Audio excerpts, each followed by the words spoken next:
Hello बच्चों, let's read the question which says that in the 5' end of a DNA molecule, first option is the fifth carbon of pyrimidine base is free. Second option is the fifth carbon of purine base is free. Third option is the fifth carbon of pentose sugar is free. Fourth option is both 1 and 3. Here the key concept for this question is DNA. जब हम DNA की बात करते हैं तो हमें पता है डीएनए एक डबल हेलिकल स्ट्रक्चर शो करता है इस तरीके से। बीडीएनए की हम बात कर रहे हैं यहाँ पर, ठीक है। यहाँ पर देखिए, यहाँ पर एक न्यूक्लियोटाइड होगा, यहाँ पर एक न्यूक्लियोटाइड होगा और इनके बीच में क्या होता है, हाइड्रोजन बॉन्ड होते हैं। यहाँ पर अगर हम एक स्ट्रैंड की बात करें तो एक स्ट्रैंड की पोलैरिटी अगर देखोगे तो ये होती है 5' एंड और दूसरे स्ट्रैंड की होती है 3' एंड। और यहां पर ये जो एंड होगा ये कहां पर एंड होगा, ये 3' एंड पर होगा और ये वाला होगा 5' एंड पे। यहां पर इसे हम 5' एंड क्यों कहते हैं, वो इस वजह से कहते हैं क्योंकि अगर आप इसका स्ट्रक्चर देखोगे तो देखिए डीएनए के स्ट्रक्चर में ये जो न्यूक्लियोटाइड होता है ना, इसका स्ट्रक्चर कैसा होता है।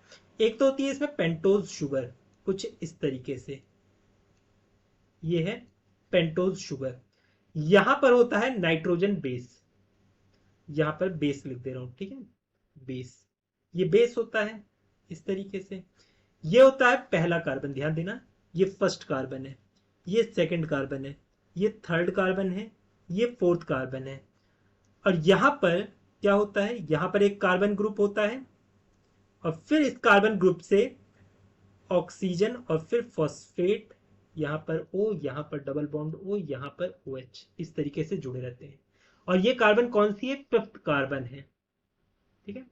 यही जो फिफ्थ कार्बन होती है पेंटोज शुगर की, यही फ्री होती है यहां पर इस केस में, मतलब ये कहीं आगे फर्दर बॉन्ड नहीं बनाती है ना। यहां पर वरना बॉन्ड बनता है तो ये बॉन्ड नहीं बनाती है, इस वजह से हम इसे क्या बोलते हैं, 5' कार्बन कहते हैं या 5' एंड कहते हैं, 5' एंड कहते हैं। और ये इसे 3' एंड क्यों कहते हैं, क्योंकि होता क्या है, यहां पर जो कार्बन होती है 3' कार्बन, ये वाली जो कार्बन होती है ये फ्री होती है यहां पर इस वाले स्ट्रैंड में, इस वजह से हम इसे 3' एंड कहते हैं।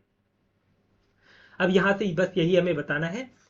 फर्स्ट ऑप्शन देखिए, the fifth carbon of pyrimidine base. Pyrimidine base की बात नहीं करनी है हमें, हमें शुगर की बात करनी है। ये पेंटोज शुगर है, पेंटोज शुगर, जिसे हम क्या बोलते हैं, डीएनए के केस में हम इसे डीऑक्सी राइबोज कहते हैं, डीऑक्सी राइबोज शुगर कहते हैं।